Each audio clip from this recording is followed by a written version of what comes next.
Hey guys, I think the little man said he wants to give Fredbear a big kiss. On three, 1, 2.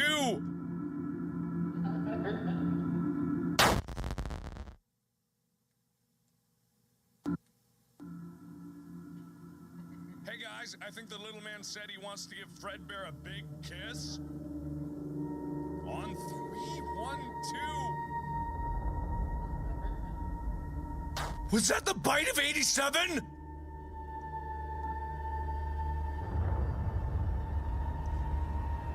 What?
Sorry, I was just trying to give myself a room.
And because of that, I wanted it to feel special.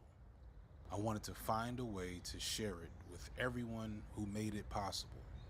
So I called up some of my friends and we got together to build a table.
All my life, I wanted to be the man who owned the house.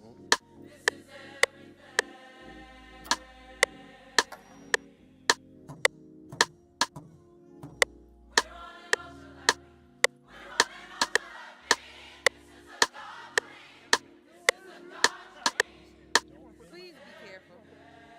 When I started the business, I knew that there were certain things that I had to do to make it work.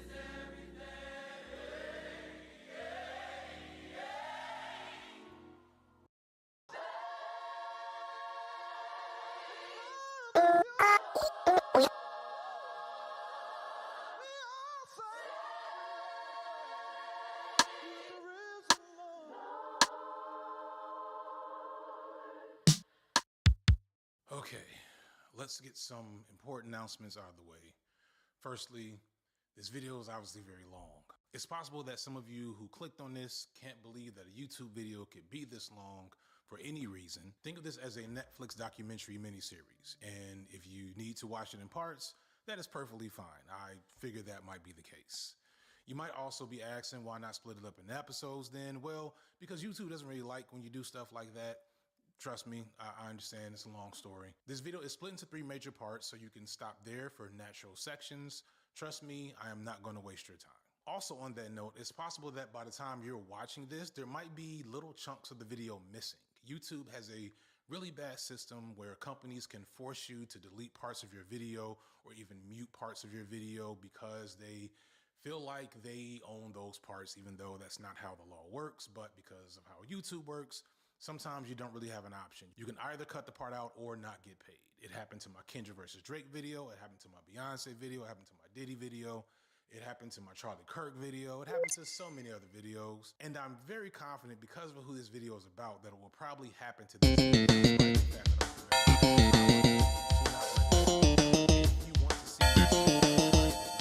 the fact that to sign up for my streaming service Nebula and watch it there. I'm going to talk about Nebula more later in the video, but understand early that there's a strong chance that that's the only place this video will be uncut because Tyler Perry is known to not take nicely to being criticized. In fact, Tyler Perry is... The grand opening of Tyler Perry Studios included a lineup of stars that impressed even the big man himself. I'm so excited that Sidney Poitier is here, and Cecily Tyson, and Oprah's on her way. It's just, I am extremely excited. When I built my studio, I built it in a neighborhood that is one of the poorest black neighborhoods in Atlanta, so the young black kids can see that a black man did that and they can do it too. Tonight was a monumental night, not just for Tyler Perry, but for everyone here in Atlanta. This is civil rights, this is movement, this is everything. Rise up, Tyler Perry, rise up! Now that Ba ba ba boom dum dum boom boom dum boom ba dum boom. Ba ba ba boom dum.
Plead even to get something like Malcolm X made.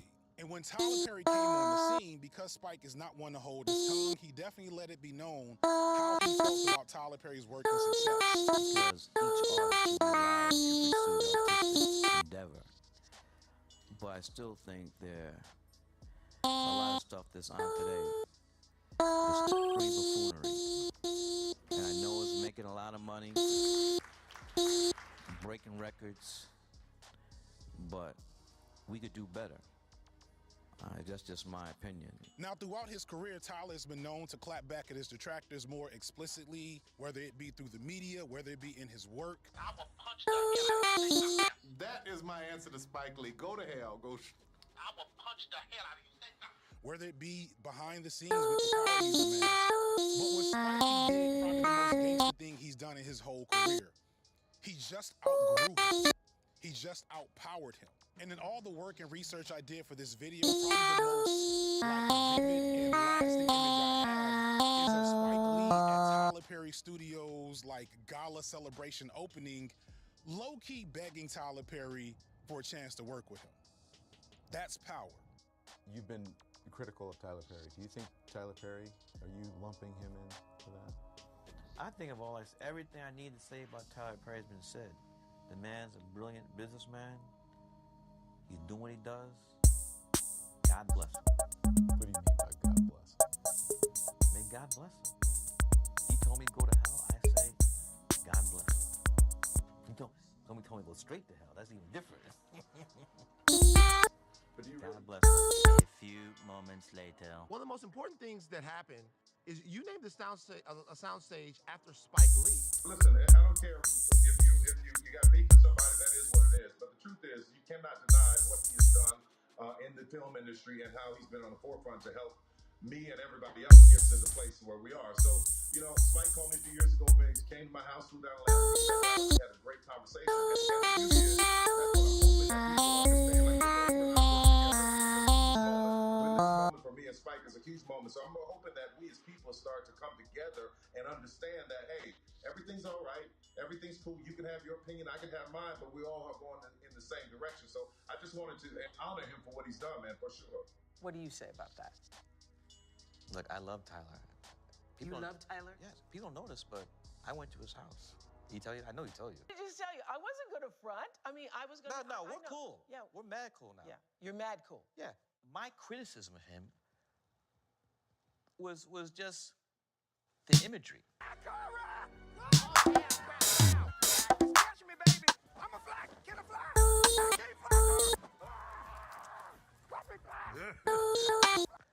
For me, it was just taste. He has a way to see stuff. I see it differently. He's doing a great thing. We're cool. You're cool. We got no drama, no friction, and one day we might work together.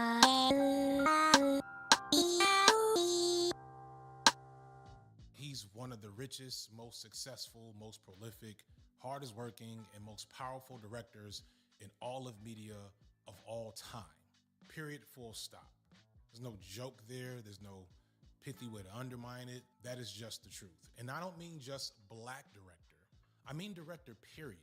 As far as I can tell, among other creators in the film industry, only George Lucas and Steven Spielberg are worth more money, and neither's making a lot of anything these days compared to Tyler Perry. Lucas is only worth so much because he sold Star Wars to Disney, and Spielberg is directly partnered with Universal under Universal, meaning they had to connect with mega corporations to get to the level that they're at, to get to Tyler Perry's level that he got to with pretty much no owners, no partners, no bosses. No one else comes close to that level of independence and autonomy. No one else owns their own private state-of-the-art backlot for which they can make their own movies. No one is close to Tyler Perry's level in all of media, except for maybe Steven Spielberg, the man that gave us E.T., Indiana Jones, Jurassic Park, and so many other classics. And George Lucas, who gave us the Star Wars Extended Universe, and then Tyler Perry.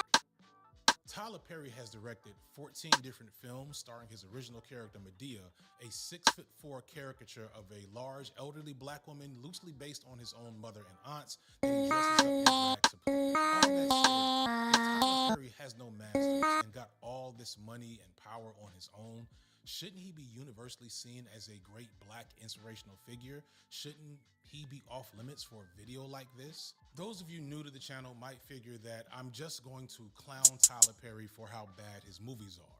The bad acting, the bad wigs, the bad plots that seem like they're not fully planned out halfway through his films. And yeah, we'll be doing a bit of that. I'm not gonna lie. You maybe even are expecting some mild misogyny and homophobia, since that tends to be where a lot of people take criticism of Tyler Perry, considering his presentation in the media and what he's most known for, i.e. essentially a drag performance. Not to mention the recent accusations of sexual misconduct that have come from multiple other men. That's something I'll get into, but I'm gonna try to address that tactfully because my goal is not to just use low-hanging fruit to tear this man down, because I don't want to tear him down. There's black folks out there who feel like you should never talk bad about someone black and successful, regardless of the dirt they do. And I also know that someone in the comments is gonna say, how can I say anything bad about Tyler Perry considering how much he does for black people in the black community? Does he? But what really scares me is the many ways in which Tyler Perry is an exception to the rule for a lot of my political beliefs. I just finished saying Tyler Perry was a billionaire, one of the few media moguls to be one, and even fewer that are black. But it's not as simple as him just being a black billionaire. You might be mistaken to think that Tyler is an ethical billionaire. He's definitely the only billionaire to make his billions solely off the value of black people, which theoretically shouldn't even be possible. Most black American billionaires are former entertainers: Jay-Z, Kanye, Rihanna, Oprah. The rest are real estate and oil moguls across the world, maybe some in tech industry, etc. But most black American billionaires are former entertainers who flip and parlay their fame and success and money through various other ventures, and almost every time they got to that billion-dollar status because they found white investors. I won't say they sold out. I like to use the term buying in, because them becoming billionaires doesn't explicitly make them against black people or selling out black people. In reality, they cash in their connection to black people in order to get access to those billions. For example, let's take Jay-Z. Jay-Z used his fame and clout to get into numerous investment deals, probably the most prominent when he brought the New Jersey Nets to Brooklyn and helped sell that commercial land project, which in reality wasn't very good for the black people of Brooklyn, to those same residents, touting him as an owner of the Nets, which was true, but in reality, he brought the New Jersey Nets to Brooklyn access.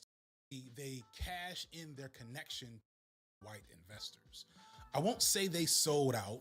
I like to use the term buying in, because them becoming billionaires doesn't explicitly make them against black people or selling out black people. In reality, they cash in their connection to black people in order to get access to those billions. For example, let's take Jay-Z. Jay-Z used his fame and clout to get into numerous investment deals, probably the most prominent when he brought the New Jersey Nets to Brooklyn and helped sell that commercial land project, which in reality wasn't very good for the black people of Brooklyn, to those same residents, touting him as an owner of the Nets, which was true, but in reality, he owned less than 1% of the team that he eventually sold once the deal was done. But he parlayed that deal and the connections he made from it into a multi-million-dollar deal with the NFL, as well as a multitude of other ventures, making him, in comparison to his peers, the most successful rap entrepreneur ever, and probably the best overall businessman in that particular group. Because unlike, say, Kanye West or Rihanna, who basically just made one really big deal with large multinational corporations, Jay-Z did a lot to hustle and will and deal to continuously build up his money. But all of them, Jay-Z, Rihanna, LeBron James, I'm hearing, were only able to do this because they were able to sell blackness, to wager their connection to something valuable within black art and black communities, to a predominantly white audience desiring to buy it. Black kids on the south side of Chicago really can't afford Yeezy's clothes or shoes. Oprah's billion-dollar empire of media was initially built off the support of white housewives that watched her in the 80s. This isn't meant to take anything away from their talent and hard work, for the most part, aside from the fact that, again, there's no ethical way to be a billionaire, but it is to point out that Tyler Perry stands alone in how he got his money. Tyler Perry is not a hot commodity in white spaces. Never has been, probably never will be. He does have a white fan base, I'm sure. There's evidence that Tyler has always aimed at white fans in some ways. But for the most part, his shows, his movies, the deals he's made from them, that's based on black eyeballs. And it's somehow us that's put him on the level of Steven Spielberg. And that's not supposed to be possible. Every bit of black leftist literature will tell you that capitalism doesn't work for black people like that. And they're right, unless we're talking about Tyler Perry. Shout out to Dr. Jared Ball. You've seen him in the last video.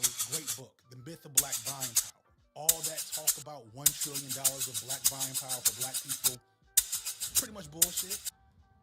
Unless you're talking about Tyler Perry. Somehow he did it. He is the challenge to the doctrine that can't be denied. He breaks the rule and validates the black capitalist ideology. And if one person can break it in that level to that degree, shouldn't we maybe start thinking differently about it? Should I delete all of my anti-black excellence videos? Let's revisit this in a few hours. Before we get to that, we first have to explain what Tyler Perry is and why he's important and relevant to the nature of not just black media in this country, but the black experience as a whole. Why his story is on one end inspiring and in some ways horrifying, and why you should care and why you should listen to what I have to say about it for however long this is. We're just getting started. I don't know what number is right here, but I figure it's probably a lot.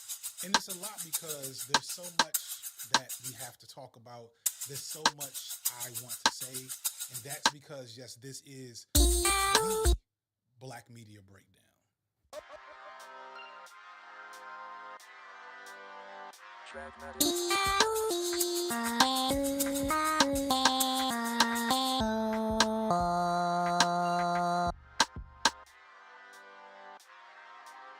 Part 1, Black media has a problem.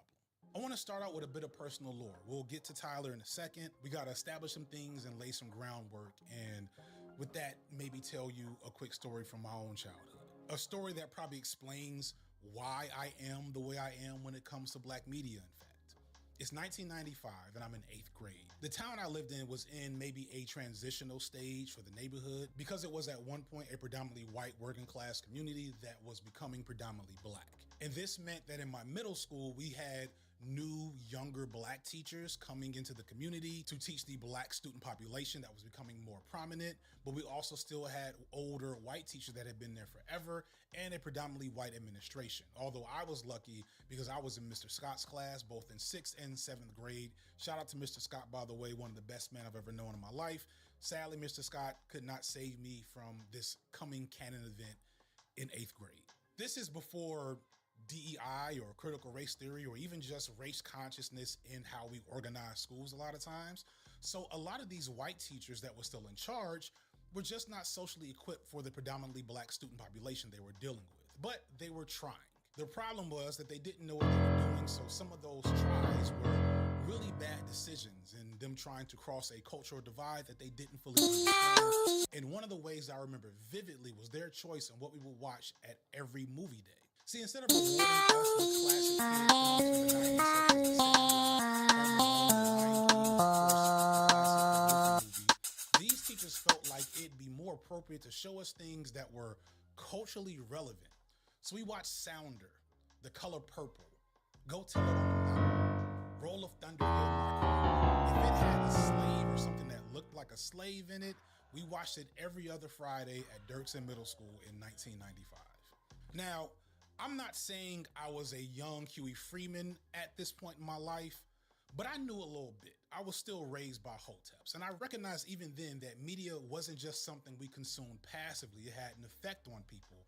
And in this instance, the idea that I would work extra hard all week just to be forced to consume images of Black pain and suffering, that didn't sound like a reward to me. And because of teachers like Mr. Scott, let alone the multitude of people in my life, and African American history than us being slaves. So it didn't take me but 1 or 2 times to watch these movies and recognize a pattern before I got sick. So one day in the middle of some slave movie, I stood up and said, "Why are we watching so many slave movies?" This was an odd outburst for me because I was mostly a quiet, well-behaved kid. But here I was interrupting movie night. I don't quite remember what happened next, but I know at some point I yelled that we could be watching The Lion King, and that was the last thing I said before I was sent out the room. I was sent to the room where kids who misbehaved or didn't do their work were forced to sit on movie day. I was sent to the punishment zone. The first time I came there, I remember one of the younger Black teachers being confused as I was one of the good ones, and I didn't belong there. But there I was, and there I would remain every movie day for months. I remember the days before movie day asking what we were going to watch, and whenever I found out it was something with slaves, I immediately just knew to go to the other room and I would bring some comic books with me, maybe a Game Pro magazine, and I would just chill out for an hour in the bad kid room. It wasn't until many years later that I revisited and realized the low-key racial trauma. Both white teachers who weren't bad teachers, they weren't overtly hateful or racist, but they had little understanding of the harm they were engaging in. I recognized how the Black teachers either didn't think to speak up or maybe weren't in a position to. They had no capacity to control the situation. But more importantly to this video, this is only possible because of a bigger problem that was going on. The problem was if they wanted to show these Black children something that looked like them and connected to their reality, there wasn't much for them to do. On some levels, I get the plight of the teachers. For Black people at the time, there were only a few genres of film. It was either these Black struggle core movies from the 70s with lots of slaves, maybe a few other recent things like Dangerous Minds or worse than that, Lean On Me. And then there were the crime dramas, Menace to Society, Boys in the Hood, Dead Presidents, hood classics, but maybe not then and before then. To see yourself in media, you basically actually Black. It's the Appalachian Goofy movie, a film that is looked at as a Black classic that any Black person that watched it will tell you is a Black movie. All the characters in the movie are technically dogs. The best we had was kids, but again, maybe not for a bunch of 12-year-olds, right? So those white teachers knew enough to know that they should show films that were culturally relevant, but their options at the time were highly limited, as was their understanding of what culture was. Poor decisions and punished me for daring to reject this enticing offer.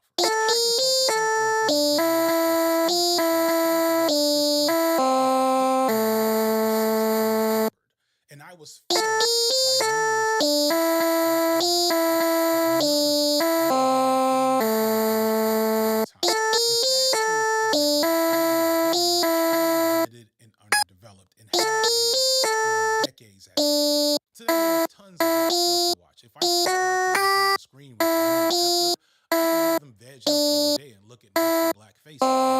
Stuffins and Craig of the Creek. There's shows between Nickelodeon and Disney. There's even Black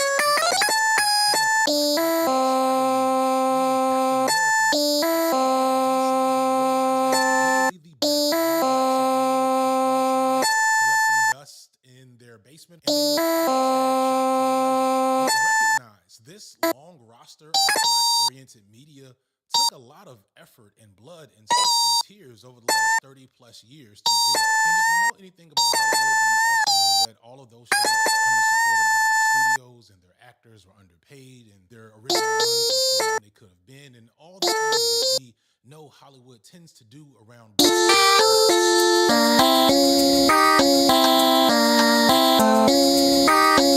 second class, or used to build up media and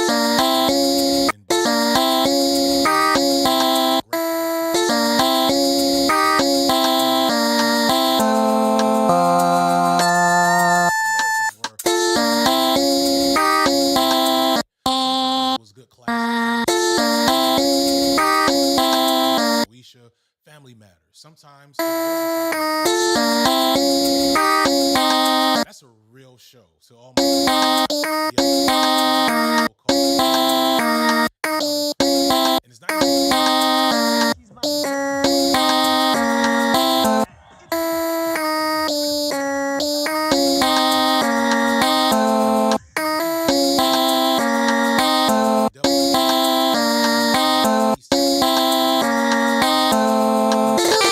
even spoiled us.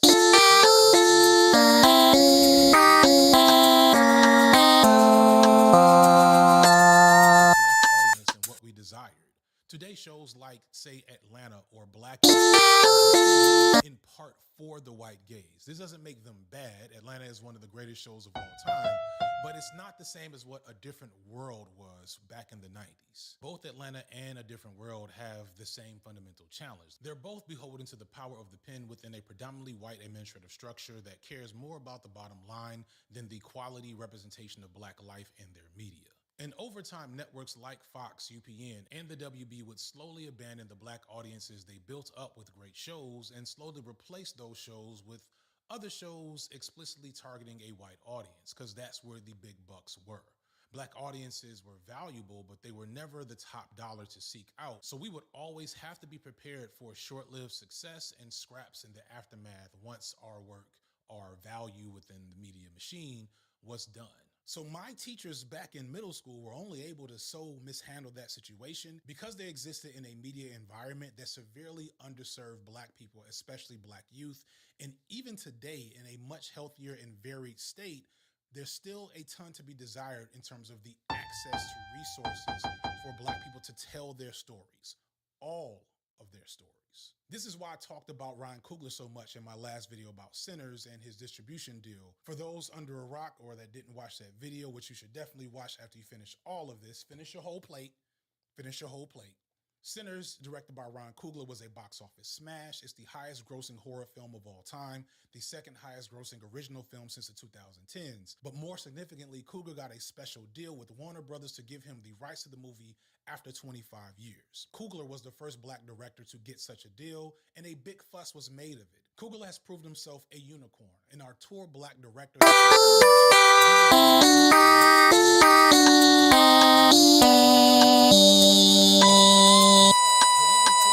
start his career off with Black strugglecore. Hollywood has always had the hood movie going back to Blaxploitation, and we love a good hood movie. Shout out to Prim's Hood Cinema. But the hood movie was made firstly for a Black audience and tends to have a different level of heart and connection and levity, even when it engages with tough subject matter. But then there's Black strugglecore, as I alluded to earlier, which tends to center whiteness, whether through actually inserting white characters into the story to make sure they have someone that they can connect to, even when they don't belong to the story. I mentioned Dangerous Minds earlier. The character being played by Michelle Pfeiffer was actually a Latino woman. And even when that doesn't happen, these movies are still created with the sense and voyeuristic view that white people are meant to see it more than anyone. Doesn't mean that they're bad movies. In fact, the challenge is that they tend to be very well made, very engaging films. Fruitvale Station is amazing. But the nature of Fruitvale Station's story hinges on humanizing this victim of police violence, showing us the fullness of Oscar Grant's reality, both good and bad, before his life was snuffed out. And that's not a story for a Black audience. Black people don't really need to be reminded of our own humanity and how it is always under constant threat by so many factors, including the police. But for white viewers, this was an opportunity to safely and vicariously engage in that subject without having any of the consequences. It's a movie I'm sure my middle school teachers would have loved. But criticism aside, it's what Coogler had to do to show his value to the machine. And that's the reality for every would-be creator in Hollywood, not just the black ones. Hollywood is an industry, not a creative collective. Their goal is to make money, not to make art. However, as I stated in that previous video on Coogler, this is different for black filmmakers. Not only do they have to make art that makes money, they also have to tread a line of expectations from black audiences, even if those audiences aren't who their art is intended for, while also not being too disruptive to white audiences or the forces that control the industry to give them money to make that art in the first place. You have to be black, but not too black.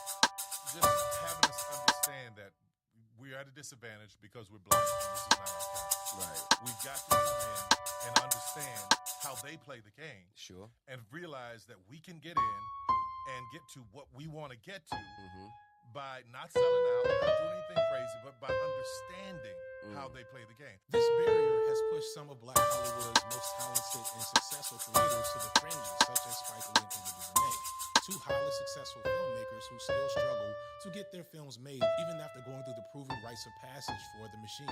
This is what Spike did with movies like School Days and Ava was Son. Despite those prior successes, both filmmakers have had to fight to get funding for their projects since those high points in their careers, mainly because their work, which, to be honest, wasn't all that provocative or revolutionary, was still too challenging to the status quo. Because this is the way the Hollywood game tends to be played, independence is actually highly attractive to black creators, such as Tyler Perry. But before Tyler Perry, there was a Robert Townsend, who I somehow have not mentioned at all in the 5 years I've had this channel. Robert Townsend is legendary. He broke on the scene with the classic Hollywood Shuffle, a movie he financed on his own by spending up his savings, maxing out credit cards and making everything dirt cheap over the course of a year, while also somehow spawning some of the most legendary figures in black media today before they got big. And the movie itself is a direct critique of the experience and plight of black creators in Hollywood, featuring such classic scenes as the Black Acting School, where black actors are taught how to act black by white people. It's amazing. It explicitly addresses that uniqueness of the black Hollywood experience, that added black tax when you want to be a creative and get access to prove yourself to this machine. Because it's not just proving your ability as a creative, it's also proving your blackness and your willingness to utilize blackness in that specific way that the machine finds valuable in the moment. I can't do this. What do you say? So you can't do this. So what are you talking about? You can't do this. This is not the kind of acting I wanted to do. This is bullshit. But as bad as that can be, when it works, it works. And when you are independent, you maybe don't have to do as much dirty work to get to that point. Because the success of this movie he filmed on his own dime gave him access to the machine, and then he gives us The Five Heartbeats, one of the greatest pieces of black cinema ever made. Also Meteor Man. And I'm pretty sure that shit was out in the 90s. I really could have watched that in 8th grade. This is the problem of black media, and it brings me back to stuff I talked about in that last video, such as the Vernon doctrine of black media avoidance. In short, this posits that whenever you watch black media made within the mainstream media structure, you should always be aware that some form of distortion is in play, that some political message is being employed, even when it seems like the politics are in alignment with your own, and that you should always keep in mind why you like what you like and how that is being used to alter your perception and your behavior. That is why the machine's specific image and flavor of blackness is favored in our media historically, and while some images of blackness are not. That is why Fruitvale Station had to come before Sinners, why Selma came before Origin of the 13th. And it's again, not to say that these films are bad, but to say that the political intentions are still aligned with the status quo, even as it appears that they struggle against it. But it can't be undersold that in this framework, we still get amazing art. The process is flawed, the system is ugly, but when artists get in their bag, they make amazing stuff for us, and we can use that to support each other. Without Hollywood Shuffle, we don't just get the Five Heartbeats from Robert Townsend, we also don't get I'm Gonna Get You Sucker from Keenan Ivory Wayans, or probably even all of In Living Color. When John Singleton put Ice Cube in Boys in the Hood, Ice Cube parlayed that along with his rap fame into getting a deal to make Friday, and then Ice Cube got F. Gary Gray to direct Friday, and then F. Gary Gray gives us Set It Off with his next movie, which is another classic, and that really jumpstarts the acting career of Queen Latifah, and there's probably this giant web and tree of all these black creatives going into the machine, extracting what they can, and then returning it to the community so that more people can make more things, and then that gives more to the culture, even if it's flawed. Through that process, the fight continues, and we don't just survive. In some moments, we thrive. And this practice of engaging with the machine and extracting resources to spread them around to other black people is why my son, who's soon to be in 8th grade, will never have to watch a slave movie in his life if he doesn't want to. This is reflective of the historical tradition of community building that black people have done across the diaspora, not just in America. And it's given us great art, great films, great shows, great cultural moments. But there are limitations, barriers, and caps on what could really come from this framework, because at the end of the day, the problem with black media is that it's still under the machine's control. The machine has the power over everyone. Everyone except Tyler Perry. And yeah, something about that bothers me. I mean, look at this place. Tyler Perry is a billionaire media mogul who owns his own studio. I can't say that enough. Doesn't have to get approval from anyone to achieve his artistic desires. And considering how once in a lifetime this achievement is, it is inspirational, maybe even aspirational. But think about some of the names I've mentioned thus far in the video. Think about what they did to get where they were, what they did when they got to that position, and what they did after that position was secured for them. And think about how Tyler Perry's moved. Before we get there, let's talk about Tyler specifically and his unique journey to be independent of the machine, and why it explains a lot, not just about the problems with his films, but the problems with him as a filmmaker. I saw an Oprah show and she said it's cathartic to write things down. So I started writing things down that I had been through. So a friend of mine read it and he said, "Man, this is a really good play. You should do something with it." And that became the impetus for my first show, I Know I've Been Changed. And no one showed up that first Yeah. time. And all of that wasn't about me trying to do everything. That was about being broke. I couldn't hire anybody to do it. So I had to build the sets. I had to learn how to do the makeup. I had to go on stage and then sell concessions and programs and intermission. You know, there were about 30 people in the audience, and I thought I'd see 500 over the course of the weekend. That was a hard moment, a hard lesson learned. From there till about 98, I was doing one show a year. And every time I would do the show, fail. I got up to an audience of 1,200. I got up to an audience of 300. You still couldn't pay all the bills, but out of every audience, there was somebody who encouraged me to keep going and said they wanted to invest. Part 2, Lemons to Lemonade. Tyler Perry was born Emmett Perry in New Orleans, Louisiana in 1969, putting him towards the beginning of the Gen Xers, which, while I don't put a ton of weight into generational stereotypes, especially for older communities, it does track like a lot. And I think a lot of Gen Xers, especially black Gen Xers, were raised in a harsh era saturated with trauma. Xers are born at the end of the civil rights movement, coming of age during the crack epidemic, entering adulthood post the 94 crime bill. 100,000 more police on the streets, expand the death penalty. That's how we'll protect America. Let us roll up our sleeves, roll back this awful cloud of violence. We have the tools. Let us get about the business of using them.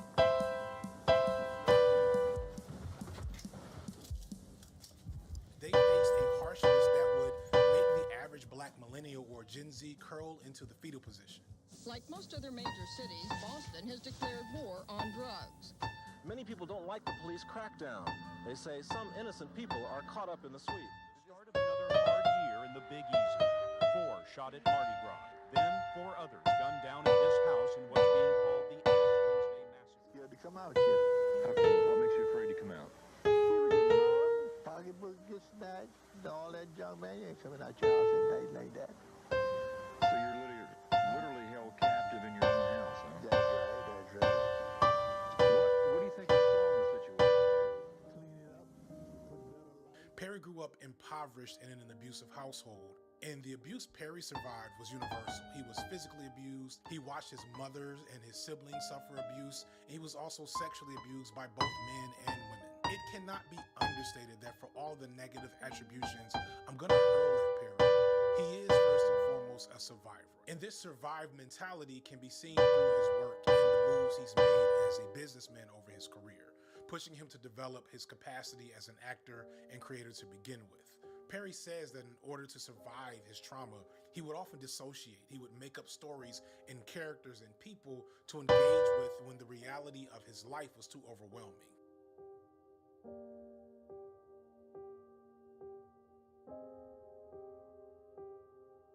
You said to distance yourself from your father, who, let's be honest, he sounds pretty brutal. He used to beat you relentlessly as a young man, which must have had an effect on you.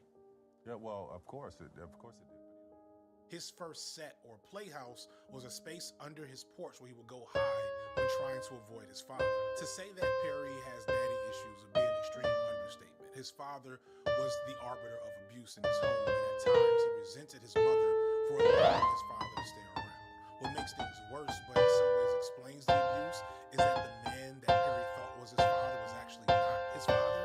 Tyler actually says he experienced relief that the man that was so abusive to him as a child was not in any way blood related to him. But you know, I was able to forgive him in my mid-20s, and that changed my life, because what I did was, what I think a lot of people don't realize or understand is that their parents have a story too. Now, and so whatever happened in your life because of them is you really need to find out the story so that you can understand it. But still to this day, Tyler financially supports the man he knew as his father, and he does so because although his father was abusive in all these ways, he never shirked on his role as a provider. In fact, Tyler credits the fact that his father was abusive and a provider with shaping his own idea of work ethic and dedication.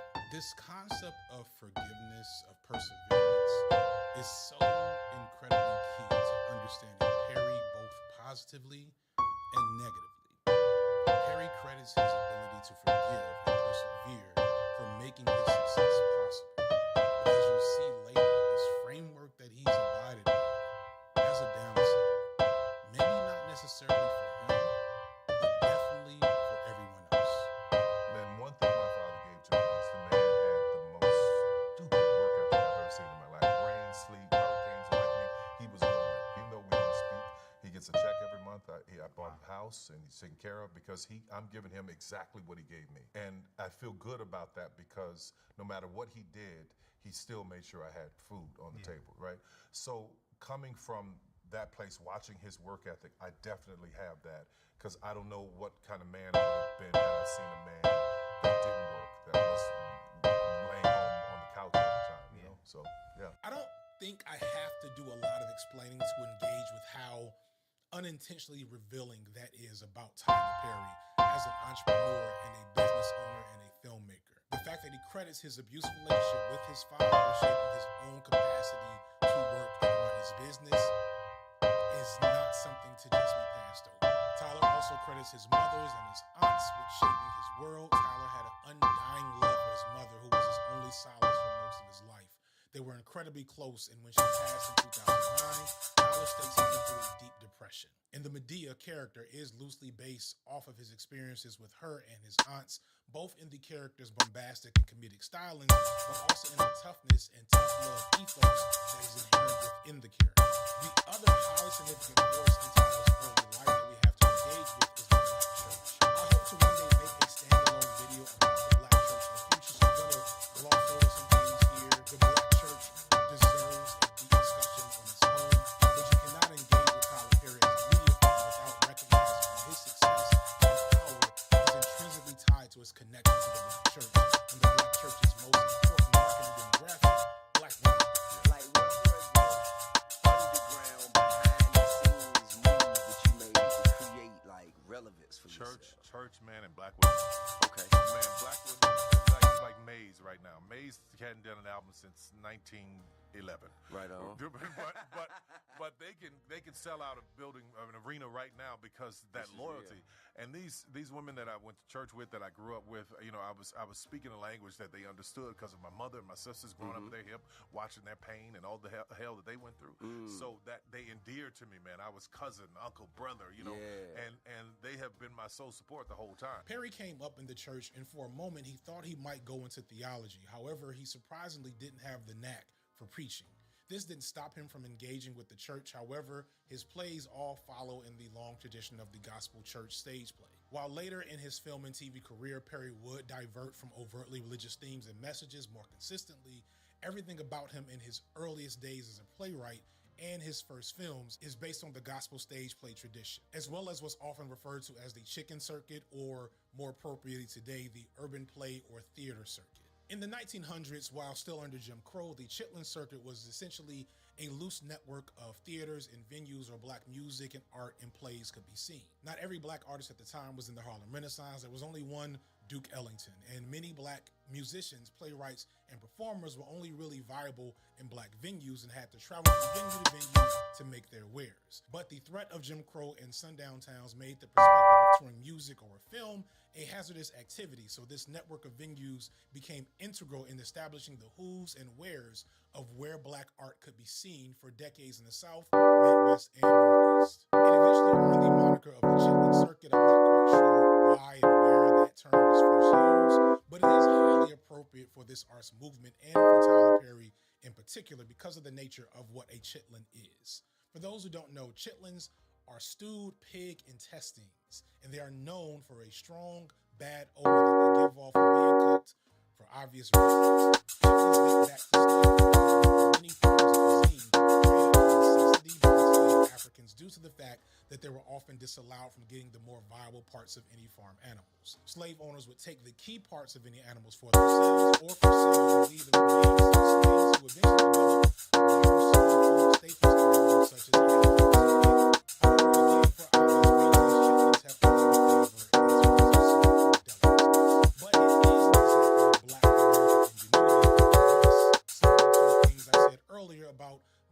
Trying to enter Hollywood. For example, making the most out of what they have and sharing that with others, literally in this case making something out of shit.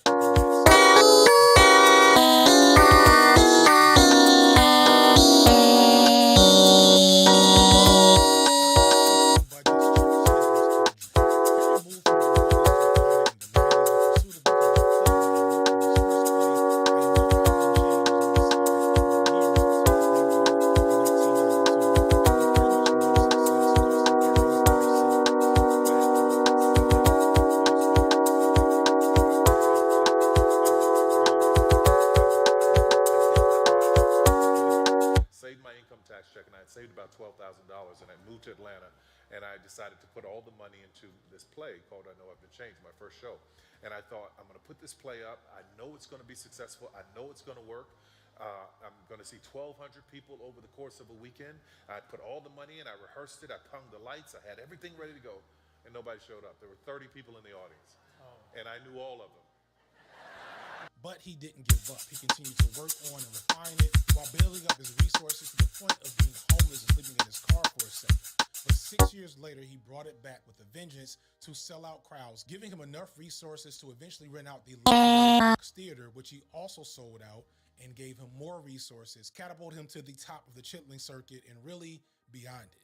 In I Know I've Been Changed, we pretty much see everything that we think of with Tyler Perry today. It's a story that focuses on issues of abuse and neglect, surviving sexual trauma, addiction, and of course, how God can solve all these things. It's a musical, which has always been a key factor in the gospel play tradition, something that never reemerged in Tyler's films until recently, from what I'm told. It stars several extremely talented, big-voiced black women who fall in that tradition of church belters, women who can bring the house down from the pulpit. Think Patti LaBelle, Fantasia, Jennifer Hudson, etc. But really probably better, these are the people that inspired them, right? There's no Medea yet, though. Perry does play Joe, while not exactly the same character we would see in Medea in the future. He's still very much the same character, which is something that will come up later. But if you watch the handful of clips around, you can kind of see the early version of what Tyler Perry would become. His next play, as far as I can tell, seems to be an adaptation of Jakes' self-help book, Women Thou Art Loosed. Now, the book was a piece of self-help nonfiction, but the play black woman's traumatic past, abusive partners, yada. This, I think, is kind of hard to verify because the original work of nonfiction has been reimagined so many times, has so many different spin-offs, and actually behind the scenes different movies. So I'm not going to say a lot about it. I don't quite know exactly what this play was, but it is said to be the second play he brought to the stage and was also highly successful and probably further entrenched him in the larger community of play black church in general spaces. By myself, and it's also where he finally introduces the character of Medea to the world.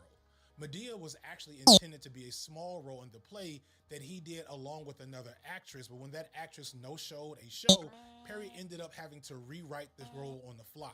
And as the show continued, this thing that he came up with out of necessity was so effective with the crowd that he ended up reworking the entire play to have as much Medea in it as possible, and an icon was born. You started out with Daddy Joe, and I know it been changed.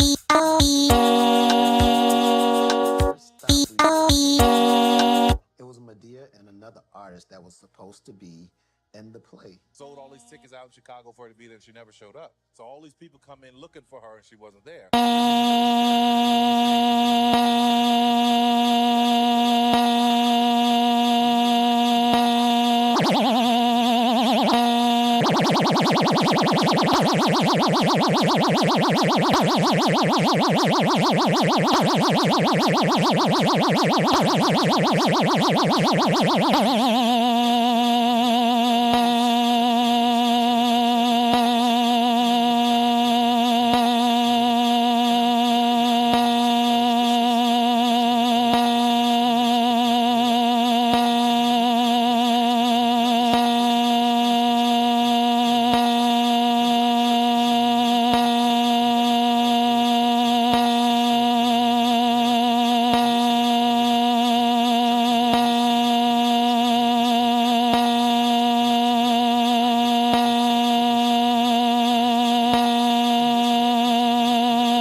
Dominated by black but not at the pulpit, mind you, but in the pews. The black church was and still is a patriarchal institution. Political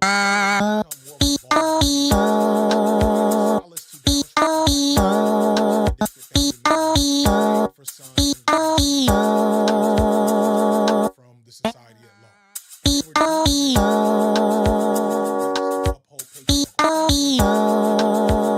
It's this transition of who made up the church, never being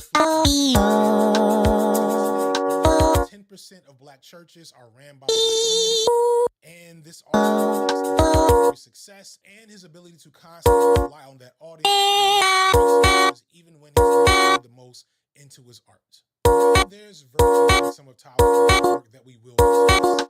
Perry was not serving the media plays and films. He was serving population like no one else. This is another regardless of how we might feel about his work, a service in black media that no one really was or seemed to be fully black women that have found themselves erased. Tyler Perry targeted them and centered them in his narratives. Black women as black women in the 90s and early 2000s were lucky if they in any way resembled what a lot of black women look like or were producing and the black man felt about hip hop in the 80s. Black man this way to imagine themselves in the world that never had to that point. And in doing that, barriers for black women appreciated in the same way. There wasn't black women's experience in the media regarding white supremacy, poverty, and patriarchy.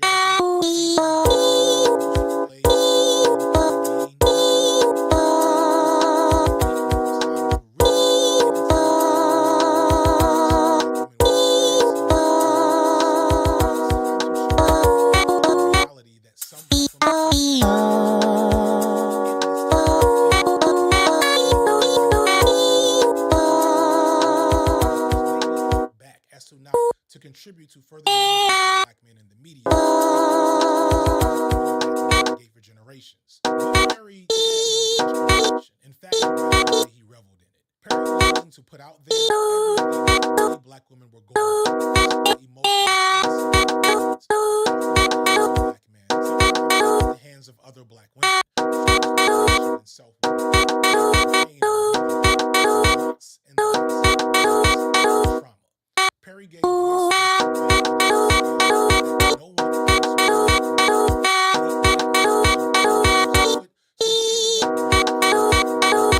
and physiological release coming to the getting the credit for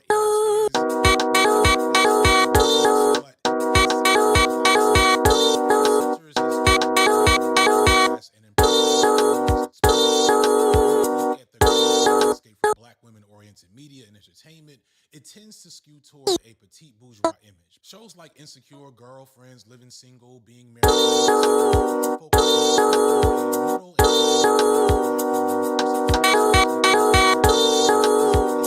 and in many ways,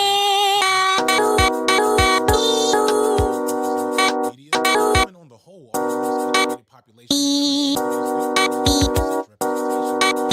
This simply isn't majority. 4-year college degree. Most moderate black women just racial or gender by black people.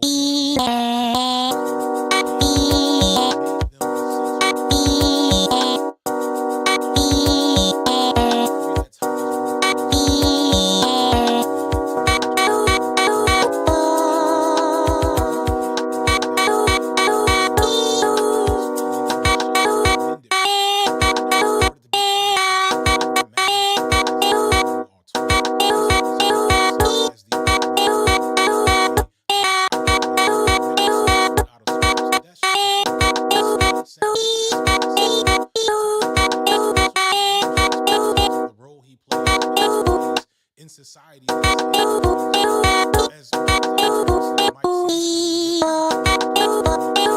that what made him a big villain is together everyone plays by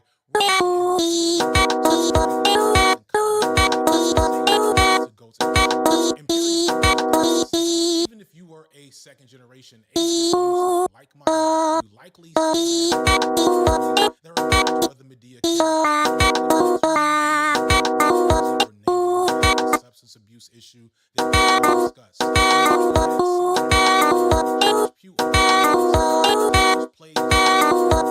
Twitter was I remembered term his regular music internships with other college educated black folks. They were still talking about how much they loved this place. Tyler had done something special that everyone could get behind at this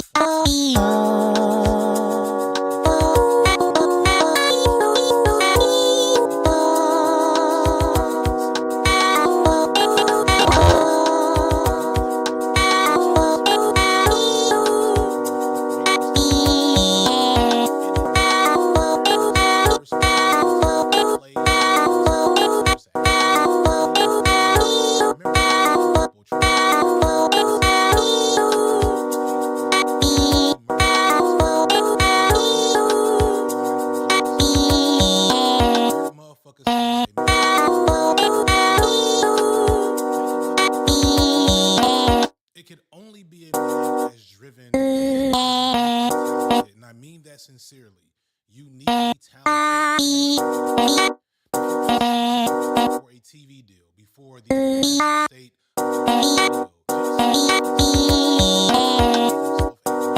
millionaire, purely off catering to the black church, populated by 2000.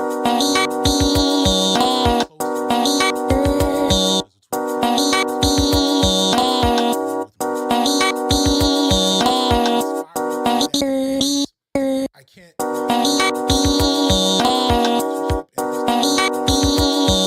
work to shield Perry from criticism.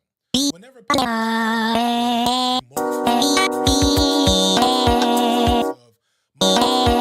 care about, or people don't care about the population I'm telling stories about, care about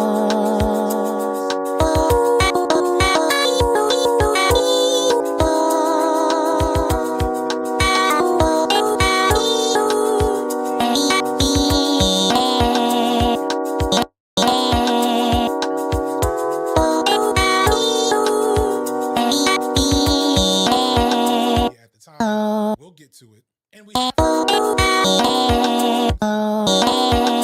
have the highest standard. And really just wanted, and he knew this internal, very black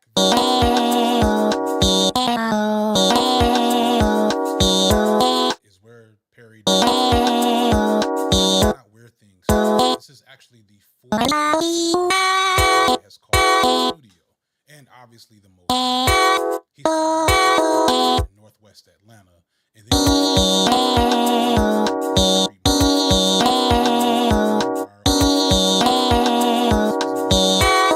he was becoming Tyler Perry, and suddenly he was attaching grand vision to in Atlanta. And the same thing can be said for which is still south of the city, still in but a much he moved one economy. This is playground. So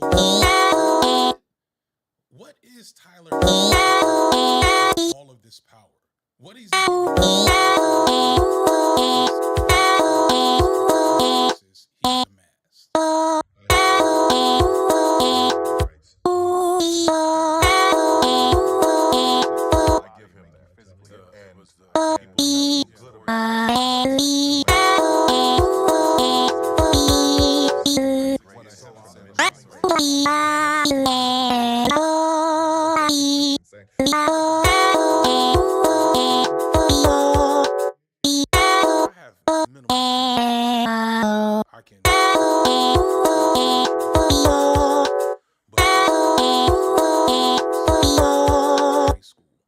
I wish I could say this is because I was too busy.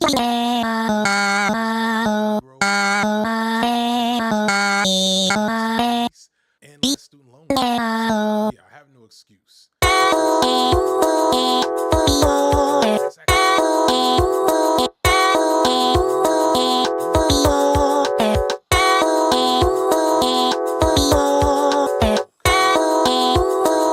This far.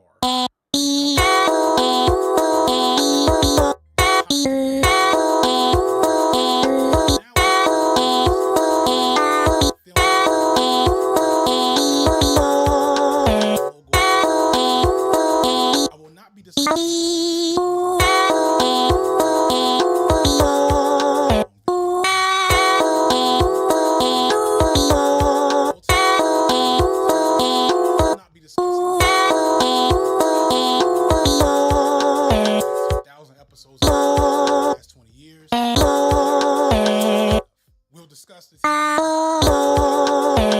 reasons, however. Instead, I'm going to discuss what Tyler Perry is as a and what his films have to say about him, and commercially, what it is about the and how the fact that black people for art and images that represent cares about our art is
filmmakers, he's arguably worse than others. Like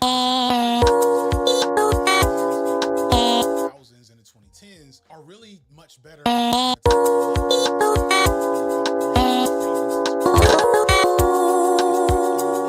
enshittification. If you're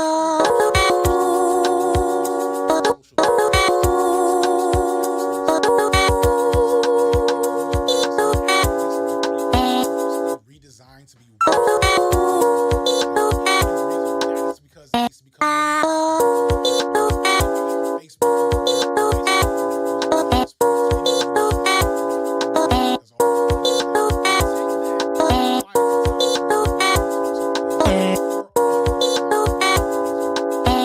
recurring topic. Once Perry recognized of his core audience, his response wasn't to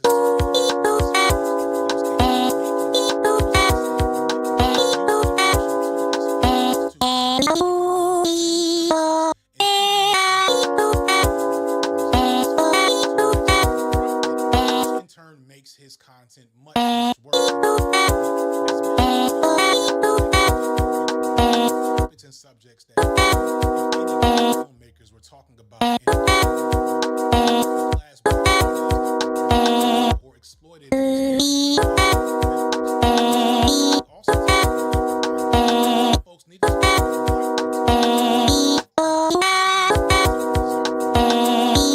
other black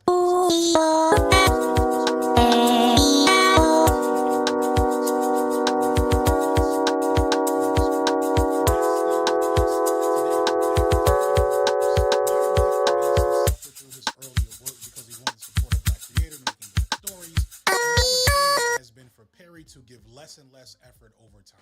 Hot off his success on the Chitlin circuit, in 2005, Perry signed a distribution deal with Mad Black Woman finished. Perry was a complete outsider then and now, but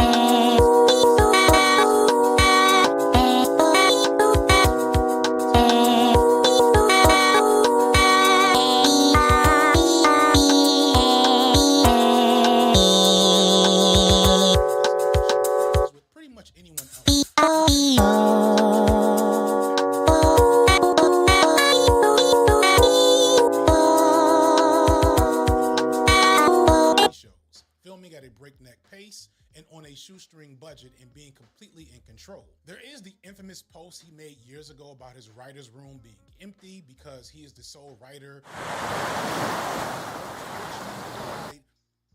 We can tell, Tyler, we can tell no one else is writing these things or helping you.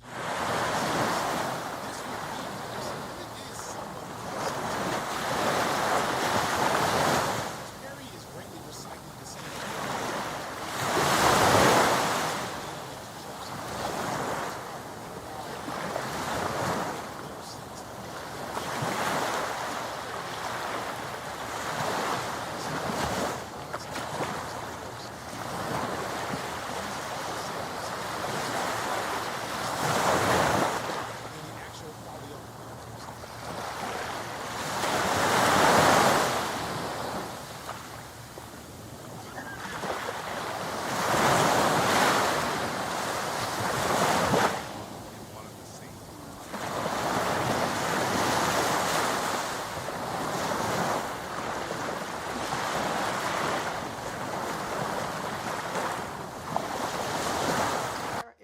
The journey. So it is very, very important. And for some people, it's hard to stress that is that important. No, I think hair is very, very important. But figure that shit out before we get on camera. It's my whole thing. So long as y'all figured it out before it's time to shoot, I'm good. I don't have time to wait 5 hours and spend $10 million while you're trying to figure out which curl is better for you. Which wig to do. I see you, sis. I see you. In more typical film productions, there's the studio separate spaces. The studio, which includes various producers, dictates budgets and makes hard decisions on what creative elements to a film will have to change based on those budgets. And then the filmmaker's role is to realize their creative vision under those constraints. Sometimes a filmmaker will have a ton of freedom for what they want to do, which can result in something like Sinners or something maybe less good but still unique like Sinners.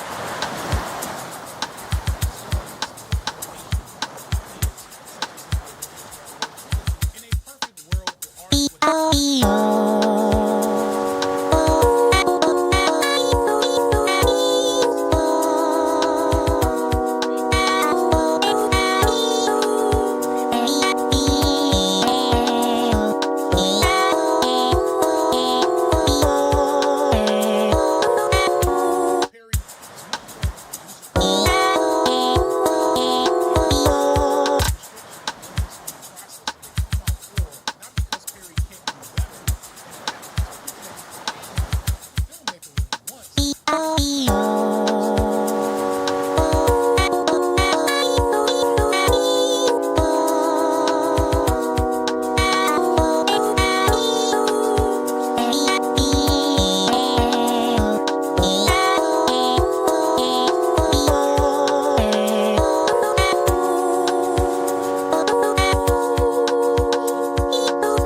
Drama movies and his attempts at prestige films. And each genre has its own sets of patterns and features worth discussing. Out of these three categories, Madea films are the most infamous and most cheaply made, and to be honest, movies. There's movies with Madea in them, such as I Can Do Bad All By Myself. Madea is a side character or comedy relief that is actually a drama centered on other characters. Every once in a while with bigger stars mixed in like Taraji P. Henson. And then there's Madea movie starring Perry and other characters. Medea's brother Joe and Joe as the focus of the film. Medea's Holiday, Medea's Christmas, and also Madea as the film title. This distinction is important because it marks a difference in Perry's philosophy on making his films. The earliest Madea movies released by Lionsgate in theaters are much, much better than the later movies released mostly straight to streaming, like Medea's Homecoming and Medea's Destination Wedding, which are some of the laziest, cheapest movies Perry has ever put to film. Clearly him in an office and he's using a file cabinet as a camera stand. It's one of the weirdest and most unrealistic things, except in things weren't that bad.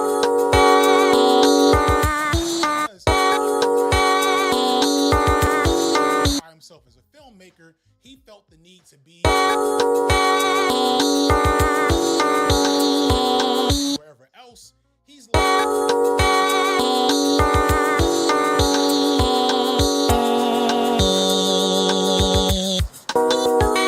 Brian and his family drama with his ex-wife, who went from struggling, married, and then divorcing a millionaire. Madea has a variety of elderly and not so elderly side characters to do slapstick with, such as Medea's ex, Mr. Brown, whom she had her daughter with until it's revealed later that the daughter is not Mr. Brown's child. I think Madea has a large extended life and needed support. Serve as a device to pretty much all of this, a aunt or a cousin or a sibling with some type of dramatic something.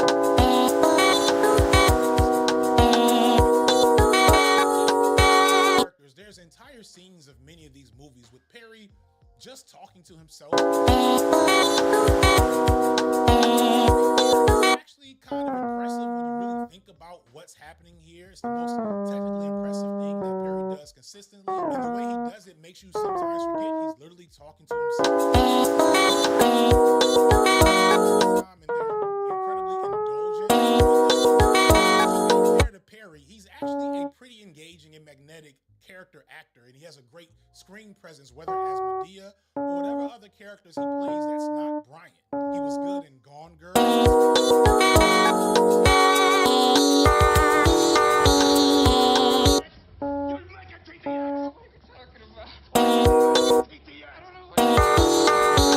Alternate universe where Perry never fully figures just and we see this in most of the Madea films whenever he's not playing himself. The other most common type of film from Tyler Perry are his drama/thrillers.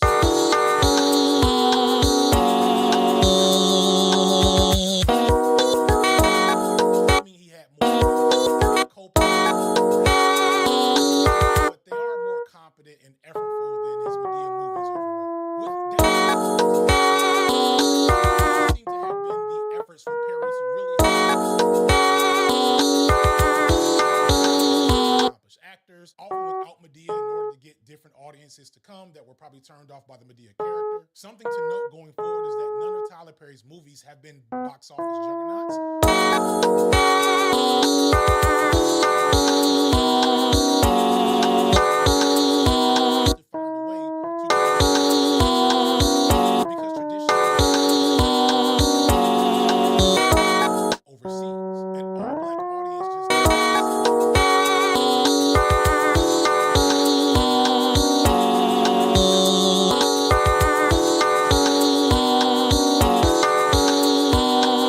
Prestige drama bag. Then there's Tyler Perry, an underserved audience. Less of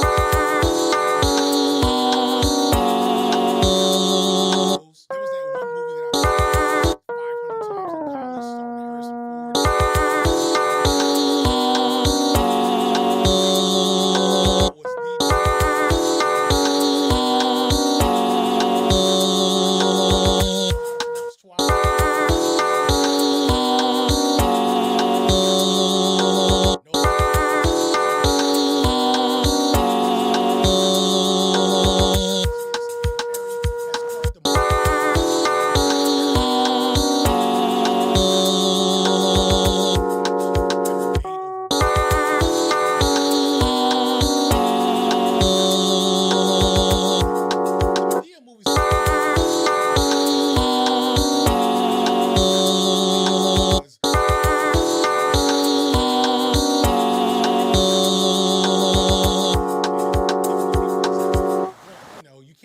Too much about that. But in these other movies that were supposed to be taken seriously, that are supposed to be for example, Why Did I Get Married? That's probably the last Tyler Perry movie I saw.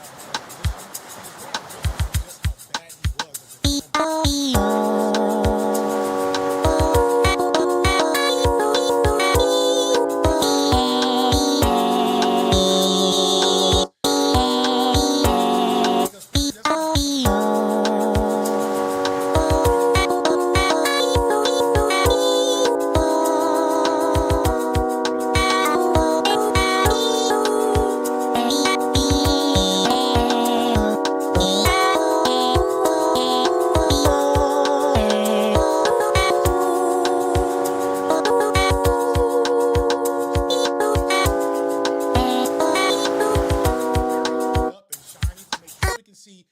muscle and vein on the man, a motif of Perry's that we'll talk about later. Explain the plot and backstory of as many characters as possible for a good 10 minutes before the movie actually starts. And it's really amateur storytelling, and it's something Perry does all the time in all of his films. And these are the films that seem like they have more effort, but they end up showing his artistic limitations. Then finally, you have his prestige films, of which I'd say there are only 4. These films only seem to happen every blue moon. Often, I'd say when Perry is working with material, the movie is being produced by someone else where he doesn't have to foot the bill. When Perry is working outside of his personal brand, it's like he feels the need to show he has the ability to be much for all the things I've already said. His first truly out-of-character effort for Color Girls is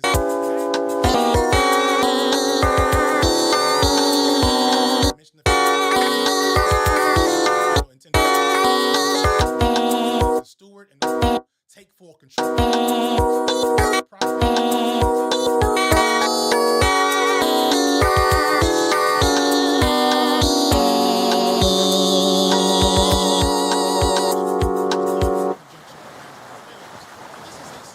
Movie, and there's nothing really especially bad about it.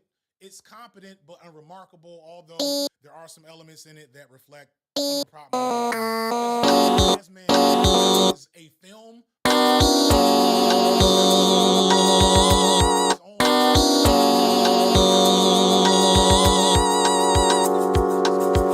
anything to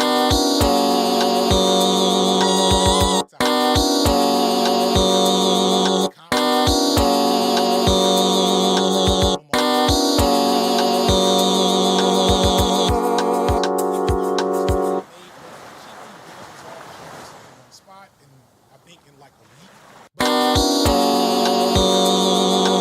But it's a really, really good idea for a story.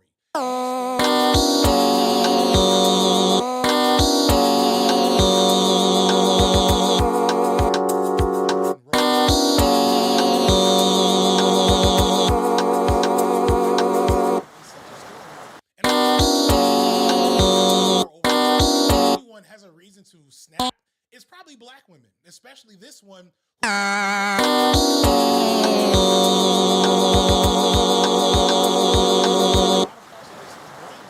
But it's again a pretty competent, well-made film. I even think it's a twist this time. Then again, I don't know if you can ever predict Tyler Perry. No awful wigs, they're just but the fact that they're so rare says a lot. It says that Tyler Perry is about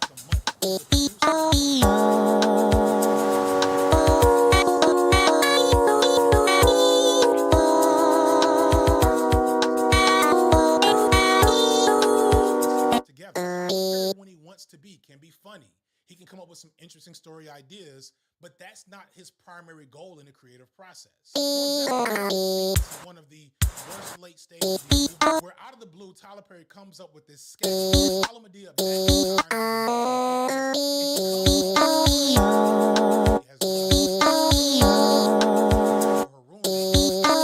calls up Rose's job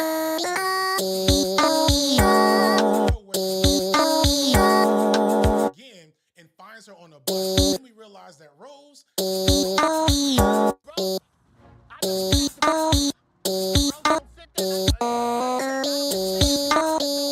off the bus, Rosa. Get your Rosa. As the Rosa Parks off the bus, and then Medea actually starts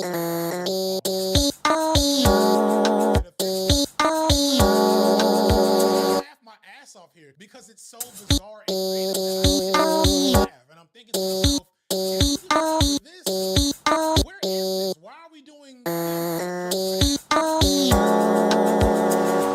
Perry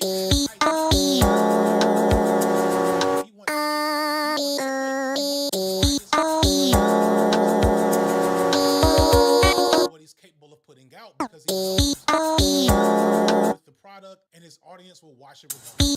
Thus, because of his need to make actors and staff not having well-known things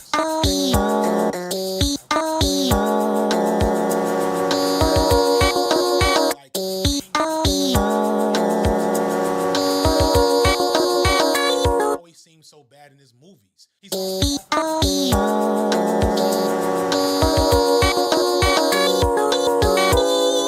and it rewrites and edits together to make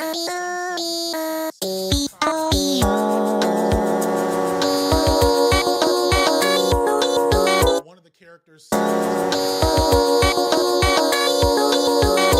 he's gay. Initially, this actually is a big deal for Tyler Perry, despite rumors about Perry's personal life, which we will.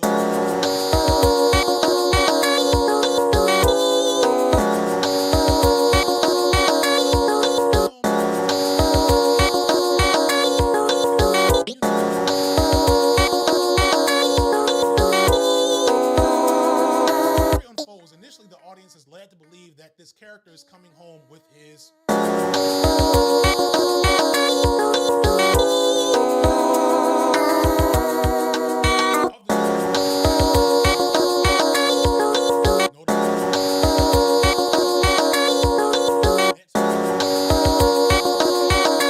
they wrap up the gay part of the plot pretty much off screen.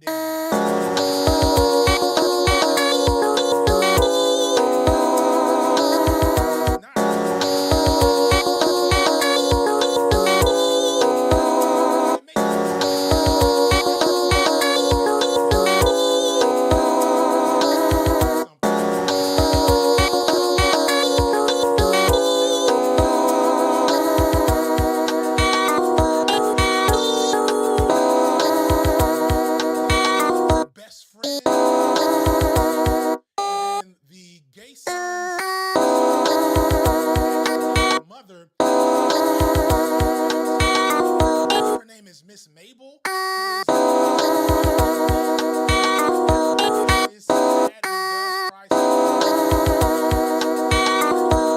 Has his own Medea character with all of the same offensive problems. None of it makes sense, like it all. But Tyler Perry knows it doesn't have to. Tyler Perry relies on characters to behave in ways that are completely devoid of human behavioral patterns in order to allow or shoot anything to save him money. In another Madea movie, having had an incredibly sudden wedding, rich and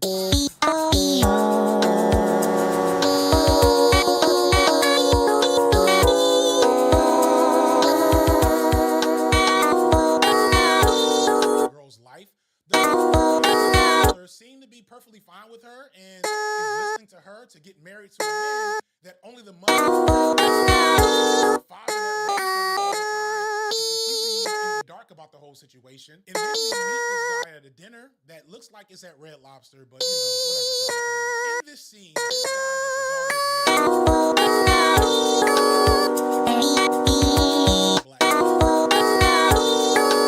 is bizarre and inhuman, and like says the most disrespectful possible things in this scene. Who are you? I'm your daughter's man. Yeah. Yeah. What's up, my nigga? What is happening right now? Yeah, that's because.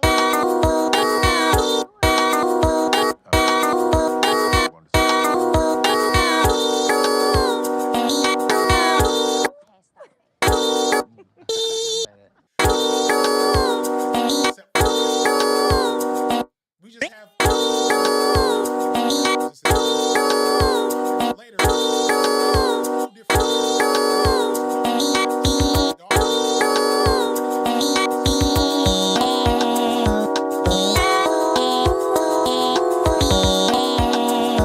as a side chick.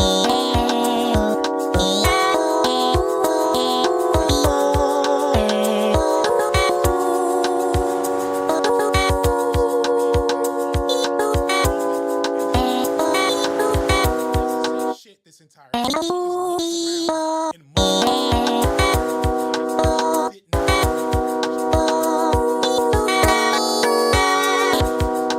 and she's actually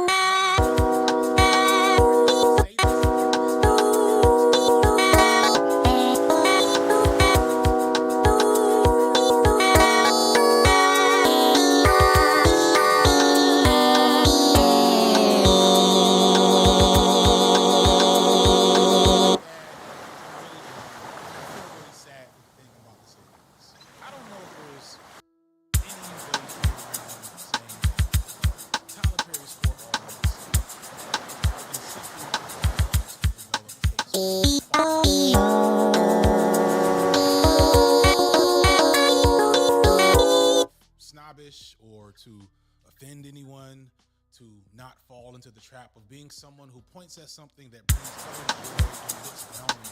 Because who am I to do something? I still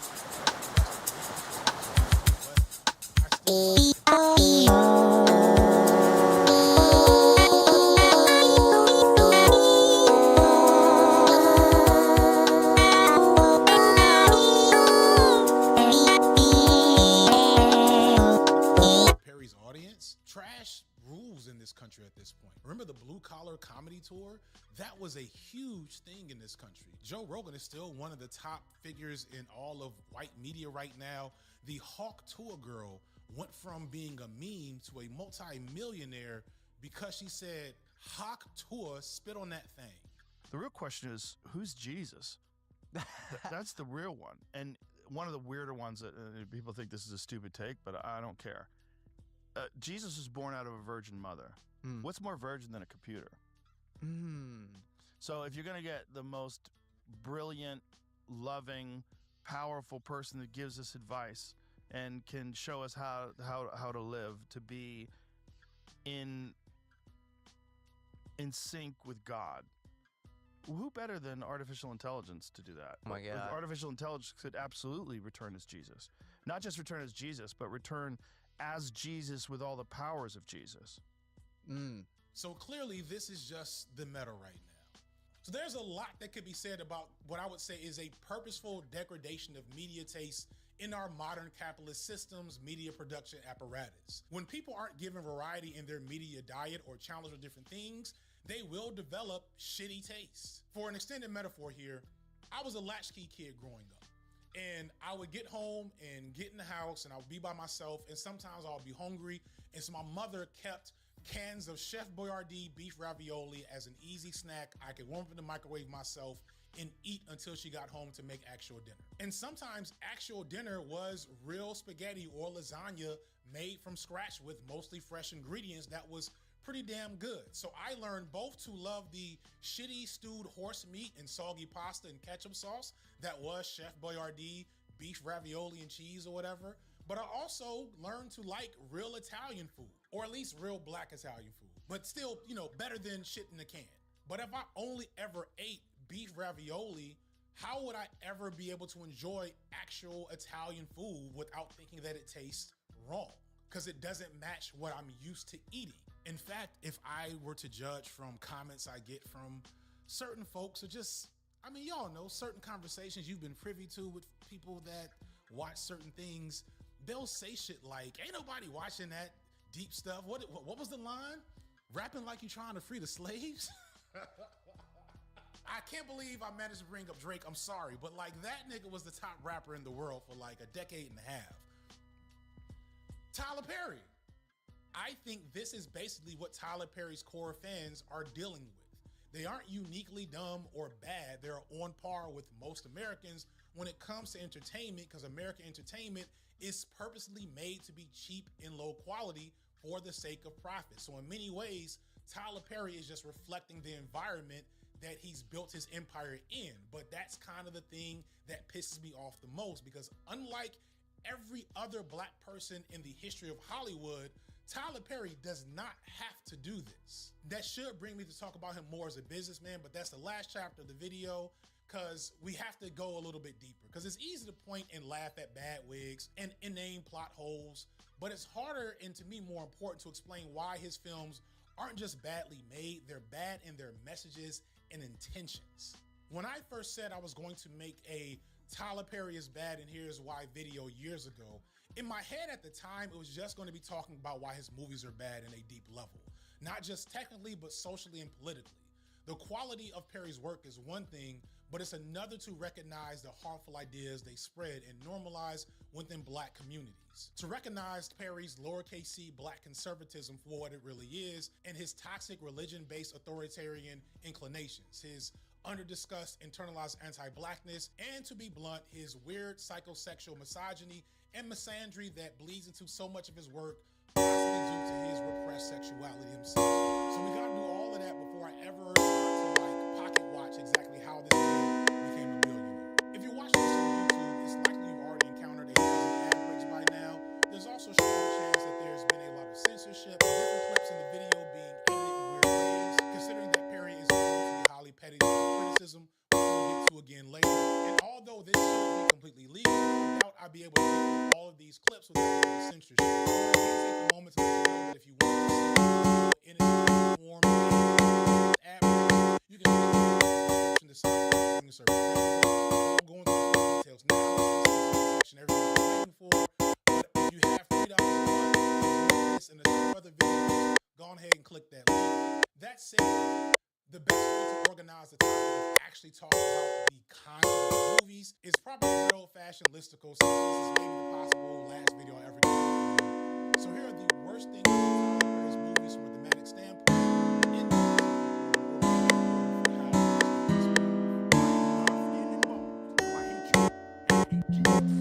Let's start with Tyler Perry's colorism.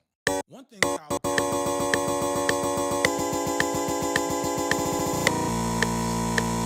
ways after years of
has had sex with men. There is a level of transgression I'm participating in by speaking of him in this regard, but it's just kind of a line I'm gonna have to cross because you can't engage with as possibly a closeted gay man. And if Tyler Perry were gay but in the closet, you would really understand it because of the fact that the black church has been his core audience this entire time. And the black church has a paradoxical don't ask, don't tell type relationship who are very prominent in the black church.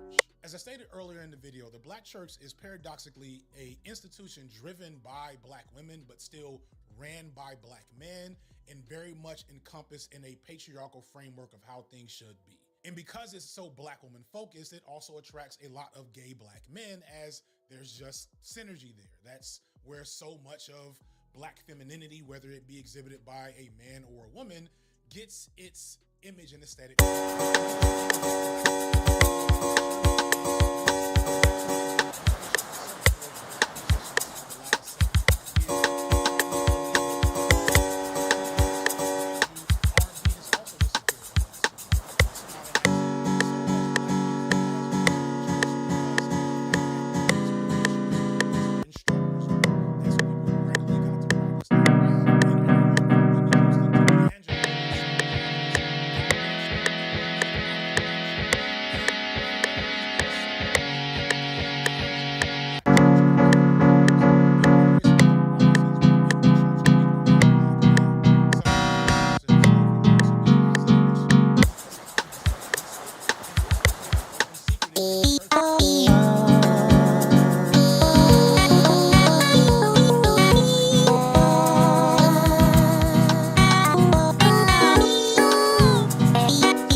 Is filmed in the movie Girls Trip, which is also directed by black men, but one who's more skilled at presenting a male image for the female gaze. Instead of Kofi being oiled up with muscles rippling and glistening all over the place, instead of the over-the-top facial expressions, Kofi is fully clothed, well-groomed, well-dressed. He's making eye contact with women. We're staring at his whole body, not just his arms and his chest. This is because women will like to observe the way he walks. I'm not saying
there. But other than that, it's rough on y'all. Oh, new Green Lantern dude. Those holding it. That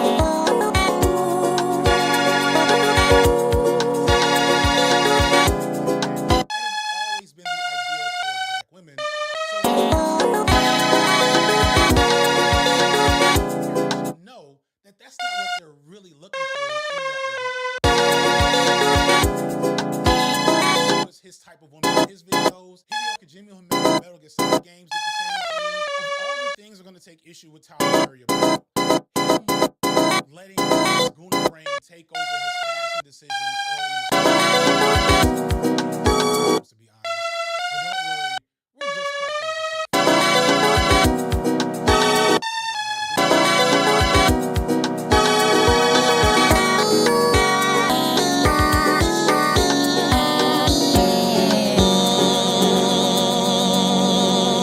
the black men outside. It's just clear that he has a low opinion on black men and is not overly interested in showing black men in a meaningful sense the same way he does black men. Now, I'm not really complaining about this. I actually think it's dodging the bullet to have Tyler Perry really engage with masculinity in this film. It's probably better for everyone involved. It's something to notice in movies like The Sixth Sense, historical story of these black women military figures that like the main female character is somehow spurned into wanting to join the army because of this white green boy that she had a crush on in high school. In the army, in real life, and in the movie, she meets a black man that she eventually marries. And this black man she stays married to for the next 50 or 60 years. But the movie acts like this guy is like a second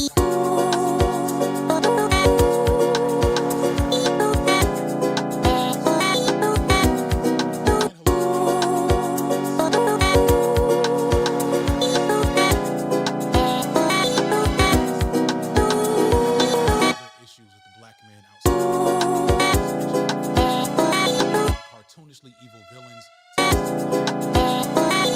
shallow and almost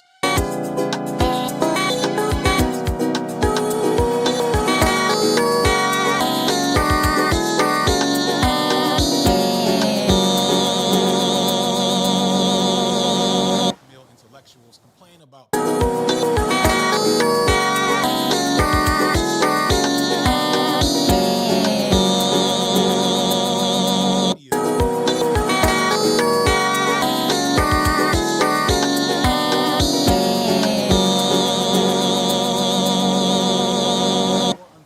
in his engagement with these issues of abuse and sexual assault and child molestation and addiction, etc. It resonates with his audience and shouldn't be disregarded. We can't act like those images aren't still needed when we also have chunks of black folks Tory Lanez and probably eventually Tyler Perry. Further, Perry has also been a pioneer in showing how patriarchy is often perpetuated and made possible by black women. He doesn't get enough credit for showing how many black women align with abusive patriarchal practices within black communities and protect abusers and silence their victims. But all that said, the underlying messages and tropes around black men in his movies goes well beyond telling some people's stories and into exploitation and anti-black. Because as we see the pictures of abuse and trauma in Perry's films, they're mostly used as plot devices and not really effectively engaged with. The viewer is low-key just left to see that some black men are just naturally abusive and predatory. And that's really bad. Abuse in real life is a cycle. It's a product of structural barriers, economic factors, mental health, etc. The way that we fix abuse should focus on addressing those problems. But in many of Tyler Perry's films, especially in his early work, abusers are they're just kind of black men are. And the fact that they're also darker skinned makes things even worse, but again, we've already touched on that. Excuse me, may I rake your leaves? At first, she acts like she didn't like the light-skinned gardener, but eventually she gets to know him and sees a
Bye.